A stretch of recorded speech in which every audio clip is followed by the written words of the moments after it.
Way cool. I love the way they jump and the way they pull.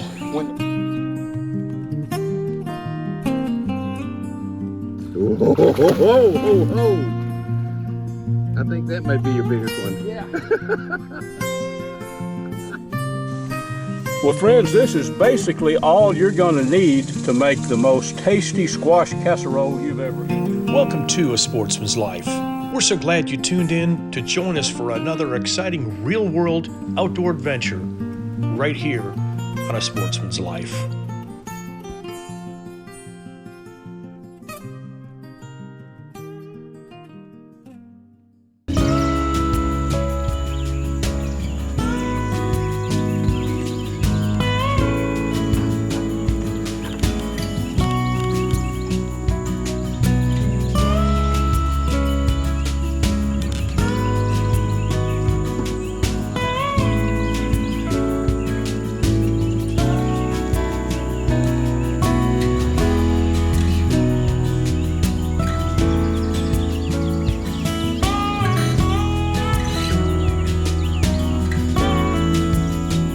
Straighten her up, by golly.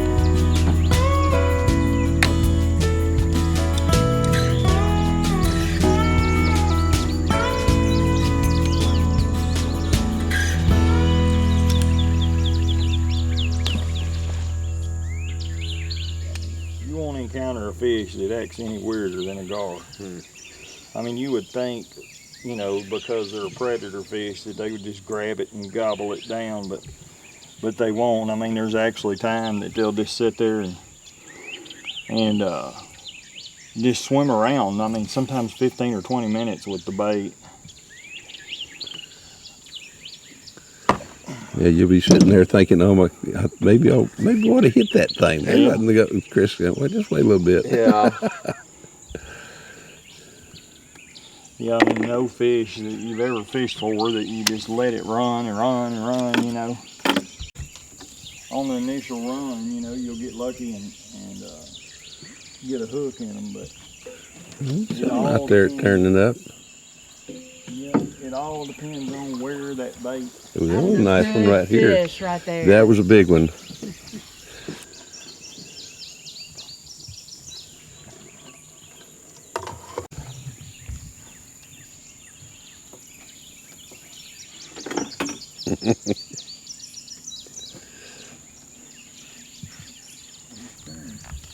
Here she goes. Big old soft shell. Mm-hmm. Breakfast.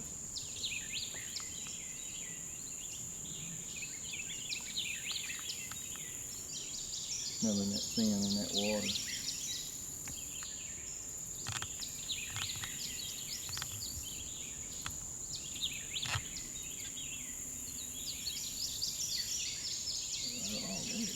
Jackpot. The reel. Wait till you feel him start to bend the rod over and then just jerk it, I mean, as hard as you can. Like, just think of like swinging a golf club, but in reverse. Just, I mean, try to tear his head off. Swing for the fences. Like I say, it acts. I mean, it don't really act like a bigger fish, just the way it's handling the bait.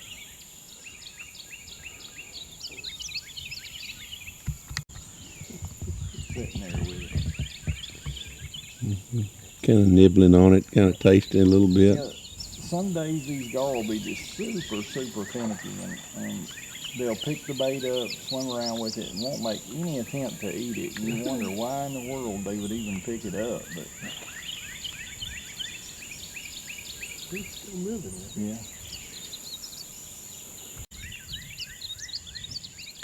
So I'm gonna go hide behind this log over here. Oh yeah, that looks fun. Let's do that. Oh yeah. I think it's a turtle. Look at that soft shell back over here. Mm-hmm. Yeah, it is a turtle. I can see this one on the bank up there. Oh my goodness. That was-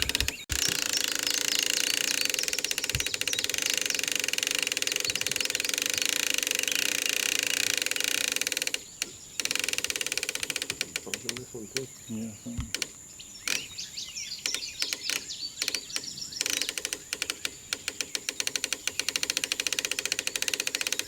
Usually, several times a year we'll catch a big blue or a big flathead. Yeah.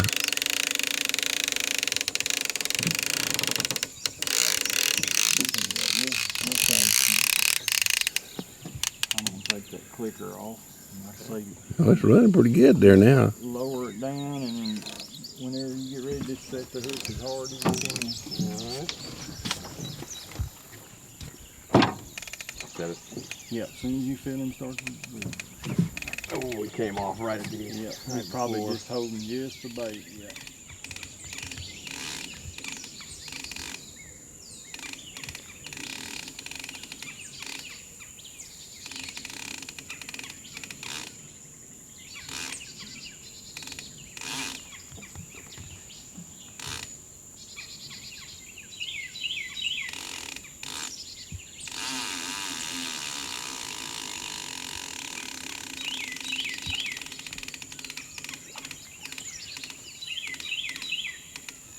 Just flip that lever forward. All right, and you go. Nothing there. I think there might be something on that one. It was. Not on this one. Okay, he'll swap with me. He was dragging one and Take the pop. well, he might be. Well, he may be on this one. Yeah. Yeah, here, trade with him again.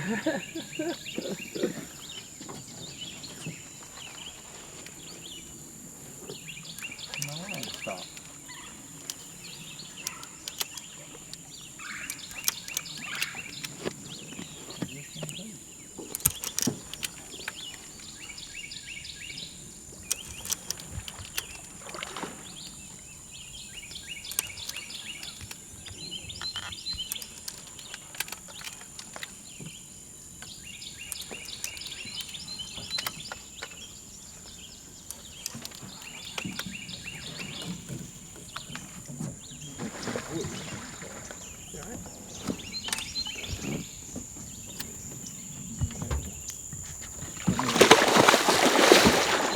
Get you down, babe. So we'll go back. I'll let you, if you can, you swap sides.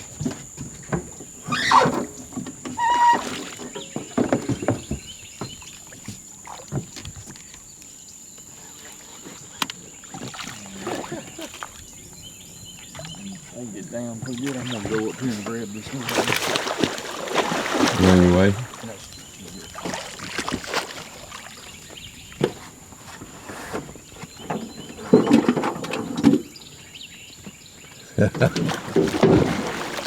He don't want the rope on him. Want me to unspool Yeah, this? yeah, flip the rail. Watch that stick. Trust me. Oh, okay.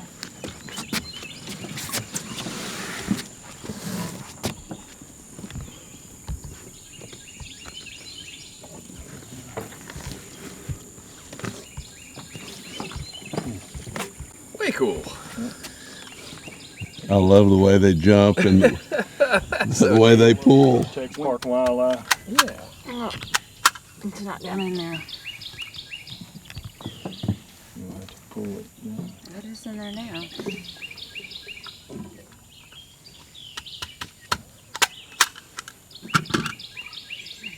Okay, you are 56.62.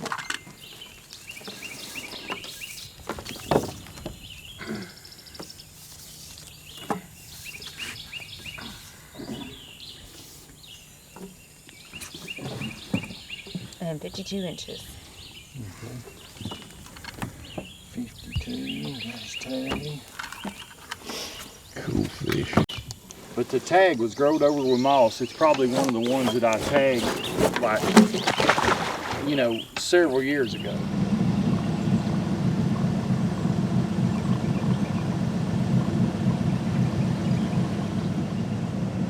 See, there's another gar. Yeah, there's another one right there too. Yes, we're gonna see those. Several of them. That's a pretty good one there. That's Yes. probably a 6-footer or better. Yes, sir.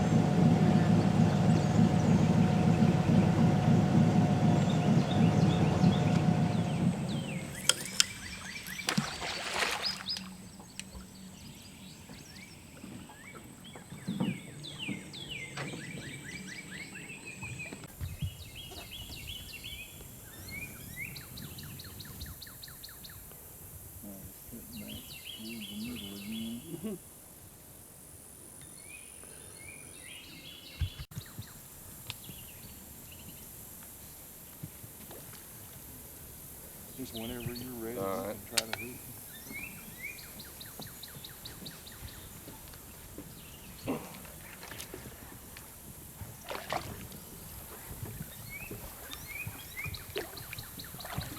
Oh, we just figured it out.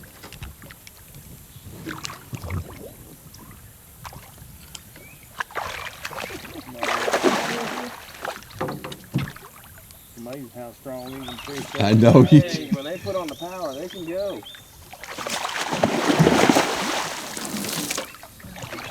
Covering the boat. Let me close that door.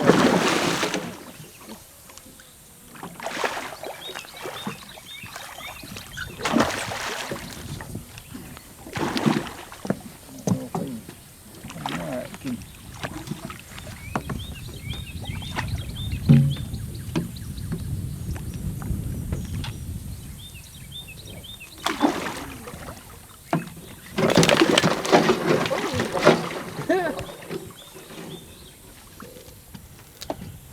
see the hook. I'm gonna try to get You want me to hold? Hold him? it. I'm good. I'm good. I think. That's a cool picture.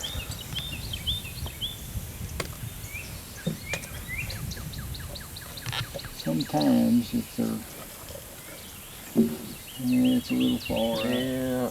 I don't want to make them. A lot of times, if it's too far, you make them just bleed. And Yeah, Better yeah. off just to.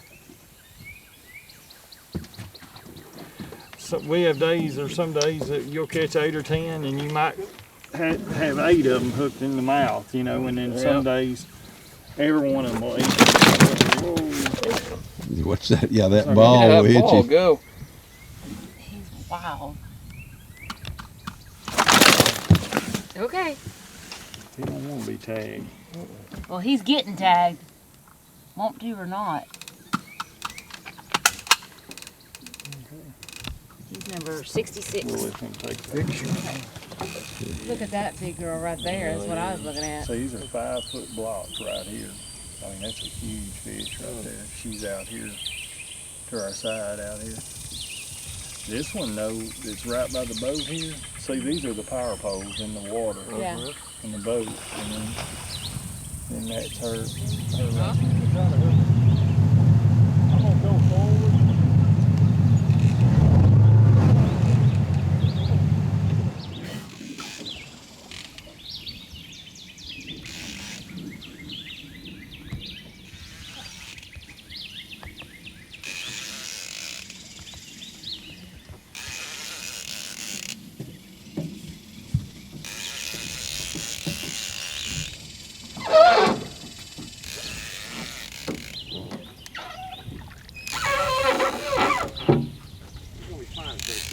Yeah, he's gonna take off.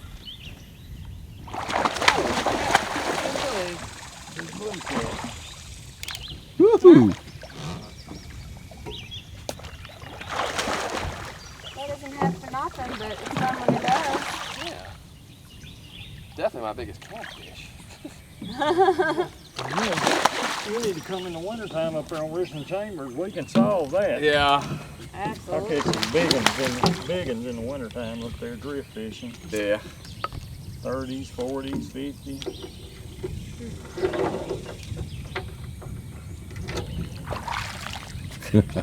Wow. Nice. Goodness gracious. That's way cool. Brought to you by Dallas Safari Club, Conservation, Education, and Hunter Advocacy. Hornaday, accurate, deadly, dependable. Taurus Firearms, maker of the Raging Hunter. Trigicon, brilliant aiming solutions. Rip it on.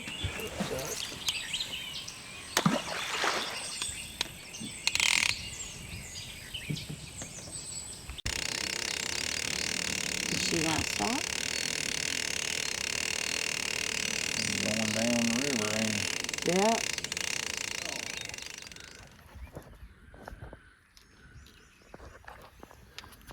Like a better fish than the first one.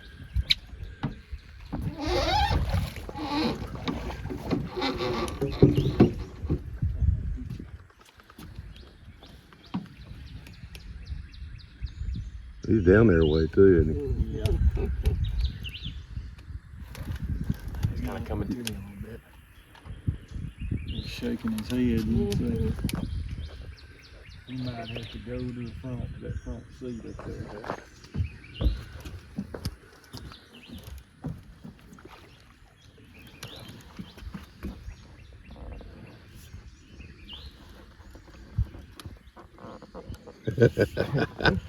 I'd say there's some pool there.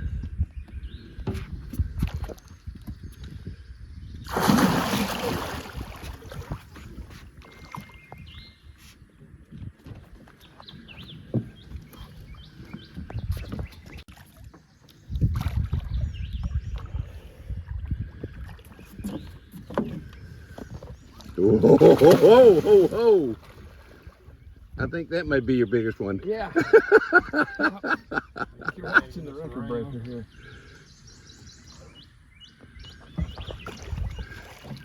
Should bring her around. Okay, he just said. Yeah, and then he's going to take off probably when I try to rope him.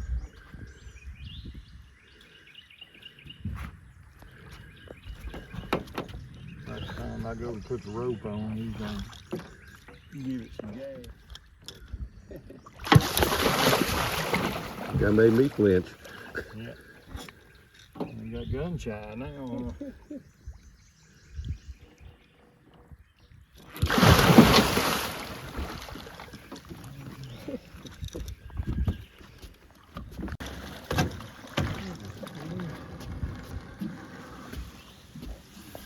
Nice. Yeah.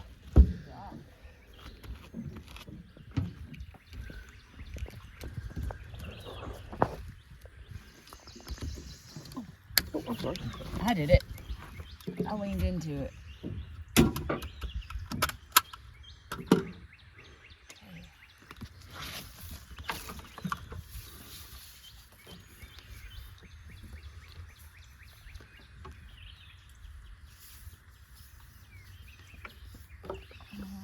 Alright, 67. 67. Cool.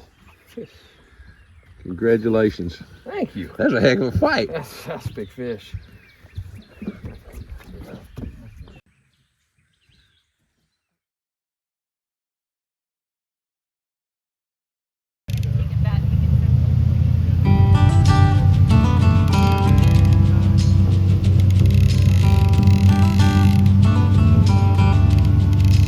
About there. Ready?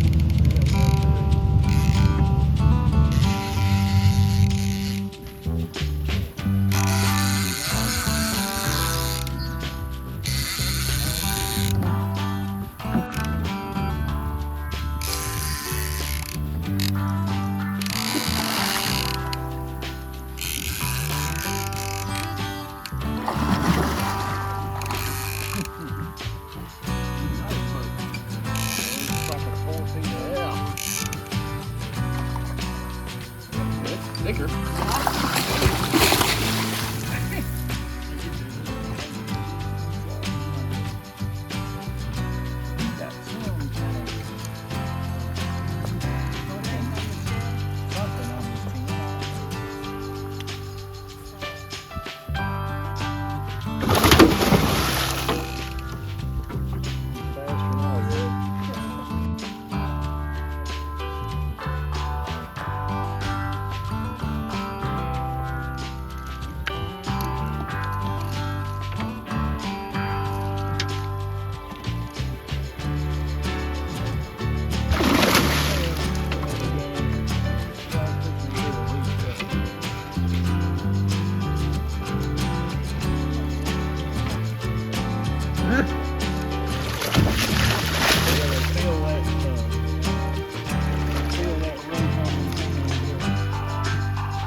Two wraps and a hood.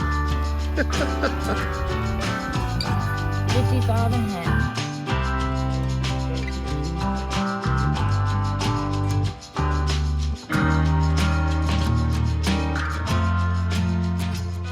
Sportsman's Life is also brought to you by the YO Steakhouse, Catch and Release Apparel, AGM Global Vision, H3 Whitetail Solutions, and Pyramid Air.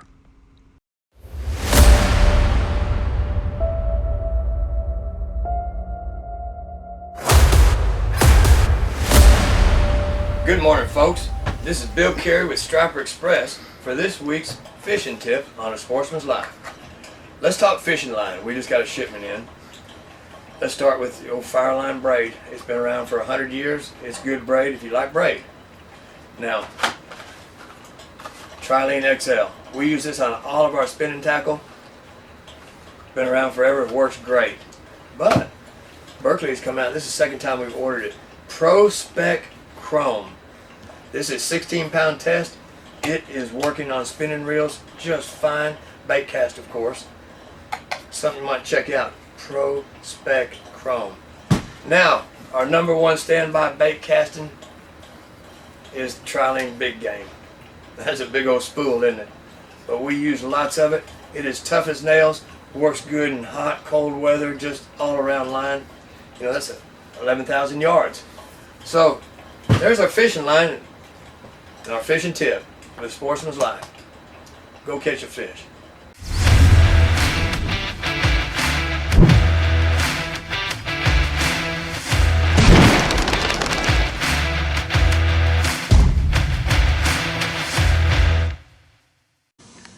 Well, friends, this is basically all you're going to need to make the most tasty squash casserole you've ever eaten. We're going to cook this one outside. I'm out in front of the little cabin here that I have, and we're going to make it in the Dutch oven. Basically some squash, and we had a bunch of squash this spring. Big old onion, that's a sweet white onion, some butter, some Ritz crackers to crumble up in the squash casserole, and in this bowl right here we have some milk and some more butter mixed in and some crumbled up Ritz crackers. So let's chop all this up. The first thing we'll want to do is saute the squash and the onion before we put it into the Dutch oven. We'll want to drain the juice. So let's get cooking.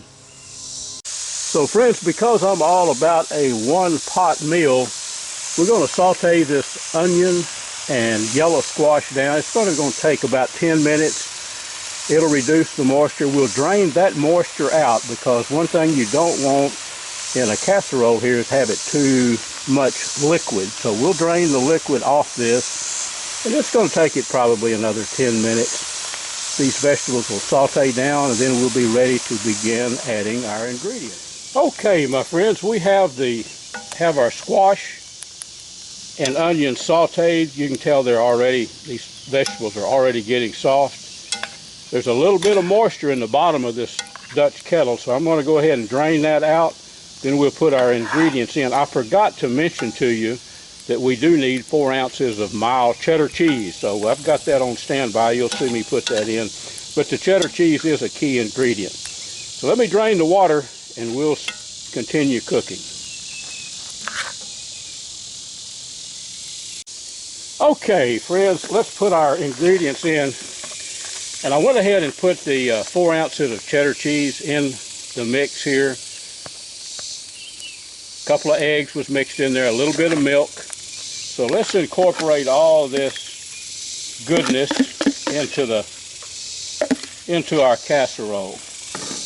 I'll give you a little bit better look at it here, but the whole key is just stir all this together.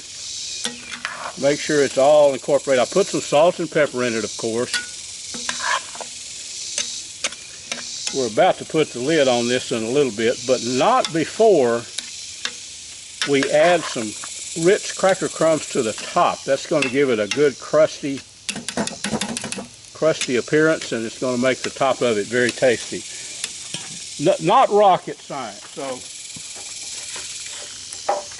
here's our cracker crumbs.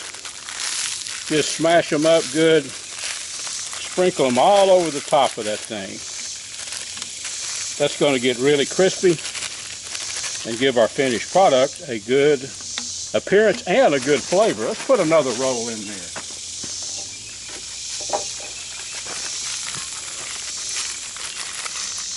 It's already bubbling, folks. This will give it a nice crunch on the top.